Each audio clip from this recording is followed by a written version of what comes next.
จุดประสงค์ของการเฮ็ดคอนเทนต์เนาะเอาคลิปนี้แมนเฮาจะมาใจแยกเพราะว่าคลิปที่แล้วเนาะได้บอกไปแล้วว่าอยากเฮ็ดคอนเทนต์เนาะให้มีคุณภาพและก็ดึงดูดผู้ชมได้นี่นะเนาะสิมีอยู่10ข้อได้บอกไปแล้วเนาะพี่น้องเนาะบัดนี้จะมาใจแยกเทื่อละข้อจะดึงรายละเอียดออกมาให้พี่น้องฟังเนาะ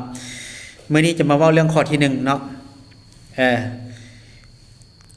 กำหนดจุดประสงค์ของคอนเทนต์อันนี้พี่น้องบางท่านหลายๆท่านก็น่าจะเข้าใจแต่หลายๆท่านก็ยังจะบ่เข้าใจเนาะก่อนที่เขาจะเฮ็ดคอนเทนต์ได้เนี่ยเขาต้องได้มีการกำหนดจุดประสงค์เนาะจุดประสงค์หลักๆของเขานี่แม่นเขาจะเฮ็ดคอนเทนต์นี่ออกมาเพื่อหยังจะเอาไปใช้ในช่องทางใดและแม่นผู้ใดที่จะมาบริโภคเนาะ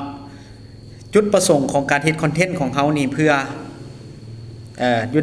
ใน Facebook เฮานี่เนาะแม่นเพื่ออยากสร้างเนาะอยากสร้างรายได้เนาะแม่นเพื่ออยากให้เข้าถึงกลุ่มคนหรือว่ากลุ่มเป้าหมายเนาะกลุ่มเป้าหมายอื่นๆเนาะหรือว่ากลุ่มเป้าหมายที่เฮาต้องการอยากจะเฉพาะเจาะจงจังซี่นะหรือบุคคลทั่วไปอันนี้เนาะแล้วจุดประสงค์ที่หลักๆของเขานั่นก็คือเป้าหมายนั้นให้มีคุณภาพบ่แม่นเพียงแต่เฉพาะเฮ็ดเพื่อให้มีคลิปลงแล้วจะน้อยสิกลับคืนมาเว้าว่าโอ้ยอดวิวบ่ดียอดเหรียญบ่วิ่งจะประมาณนั้นเนาะเฮาต้องได้กำหนดจุดประสงค์อย่างละเอียดคือดังที่ข้าพเจ้าได้เว้ามาเมื่อกี้เนาะบ่อยากเว้าซ้ำจังได๋ว่ามันสิเป็นการซ้ำความเก่าแล้วอันต่อไปเนาะหลังจากที่เฮาฮู้แล้วว่าจุดประสงค์ที่เฮาอยากเฮ็ดหยังเนาะเฮาจะเจาะจงกลุ่มไหนเป้าหมายใดแล้วการที่เฮาออกมาเฮ็ดคลิปวิดีโอนี้เพื่ออยากถ่ายทอดถึงหยังมีเป้าหมายในการเฮ็ดนี่หวังผลแนวใดมีเฮาต้องได้ศึกษาเนาะเฮาก็ต้องได้กำหนดอันนี้แหละเพิ่นเรียกว่าจุดประสงค์พี่น้องอยากให้อันต่อไปเนาะหลังจากที่เข้ากลุ่มเป้าหมายแล้วเฮาต้องมาเบิ่งว่า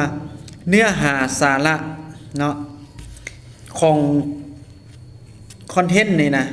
ของเฮานี่มีเนื้อหาสาระน้อยหลายซ้ำใดหรือเฮาใช้คำแบบที่บ่สำคัญมีหลายบ่มีน้อยบ่คำสำคัญนี่มันสิแปลได้อยู่2อย่างก็คือแฮชแท็กอันนึงเด้อพี่น้องเด้อแล้วก็เฮาดึงคำเว้าประโยคที่สำคัญขึ้นมาเว้าในคลิปของเฮานี่อันนั้นเป็นอันนึงเด้อพี่น้องพี่น้องอย่าสู้ให้หลงทางเนาะแล้วอันต่อสิ่งที่ควรเอาใจใส่กายที่สุดเนาะนั่นก็คือระยะเวลาและคุณภาพแสงสีเสียงให้พี่น้องเข้าใจว่าบ่มีผู้ใดดอกที่อยากจะเบิ่งสิ่งที่ใช้เวลายาวนานเนาะในปัจจุบันนี้นะอันที่2แล้วก็บ่มีไผอยากเบิ่งคลิปที่บ่มีความภาพแสงสีเสียงบ่ชัดเจนนะเป็นมัวๆฝันฟางๆเนาะเป็นแบบนี้คนก็บ่จักดึงดูดจิตใจของคนเบิ่งคนชมอยู่แล้วแม่นบ่พี่น้องแล้วอีกอันนึงเนาะอันนี้แม่นม่วนท้ายสำคัญที่สุดเนาะหลังจากที่เฮากำหนดเบิดแล้วฮู้รายละเอียดทั้งหมดแล้วเฮาก็ต้องได้มากวดสอบแล้วก็ปรับปรุงแก้ไขให้มีประสิทธิภาพมีคุณภาพที่ดีเนาะและก็เป็นจุดประสงค์ที่มีคุณค่าสำหรับผู้เบิ่งและก็ผู้ชมถ้าคลิปนี้พี่น้องเห็นว่าดีมีประโยชน์